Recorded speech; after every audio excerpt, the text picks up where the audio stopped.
Hi friends, please subscribe to Amravati Media and press the bell icon for more latest updates. చంద్రబాబులో ఆ fire ఏమైంది?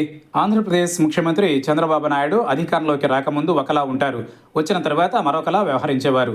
అయితే ఈసారి మాత్రం గత 14 ఏళ్లు ముఖ్యమంత్రిగా పనిచేసిన సమయంలో కనిపించిన మార్పు చంద్రబాబులో కనిపిస్తోంది. గత 14 ఏళ్లు చంద్రబాబు నిర్విరామంగా రోజుకు 18 గంటలు పనిచేసే ముఖ్యమంత్రిగా పేరు తెచ్చుకున్నారు. తనకు తానే రాష్ట్రానికి సీఈఓగా ప్రకటించుకున్నారు. ఆయన నాడు ఉంటే సీఎం ఆఫీస్లో, లేకుంటే జిల్లాల పర్యటనల్లో, మరీ లేకపోతే పార్టీ కార్యాలయంలో. ఇలా గడిచేది ఆయన దినచర్య. రాష్ట్ర విభజన జరిగిన తరువాత కూడా 2014 నుంచి 2019 వరకు దాదాపు అదే పందాను కొనసాగించారు. కానీ ఈసారి మాత్రం ఆయనలో స్పష్టమైన మార్పు కనిపిస్తోంది. రిలాక్స్ మూడ్లో కనిపిస్తున్నారు. అంటే గతంలో మాదిరిగా అధికారులపై హడావిడి చేయడం కనిపించడం లేదు. ఆకస్మిక తనిఖీలు లేవు. తనను 1995 నాటి ముఖ్యమంత్రిగా చూస్తారని చంద్రబాబు ఆ మధ్య చెప్పినప్పటికీ ఆ విధమైన పోకడలకు ఆయన పోవడం లేదు.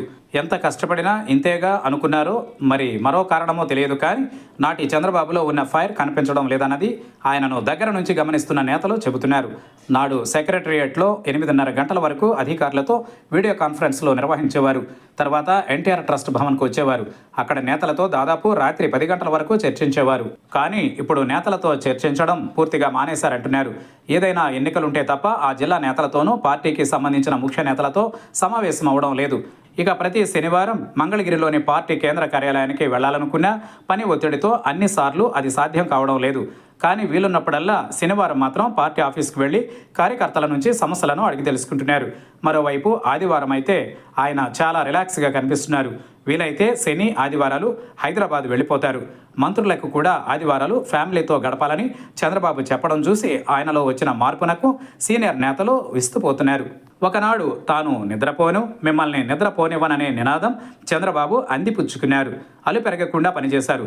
కానీ 2024 ఎన్నికల తరువాత మాత్రం ఉదయం 11 లేదా 12 గంటలకు సచివాలయానికి వస్తారు. తిరిగి 6 గంటలకు ఉండవల్లిలోని తన నివాసానికి చేరుకుంటున్నారు. లోకేష్ చేతికి రాజకీయంగా అందిరావడంతో పార్టీ విషయాలను పెద్దగా పట్టించుకోవడం లేదన్న టాక్ పార్టీలో బలంగా వినిపిస్తోంది.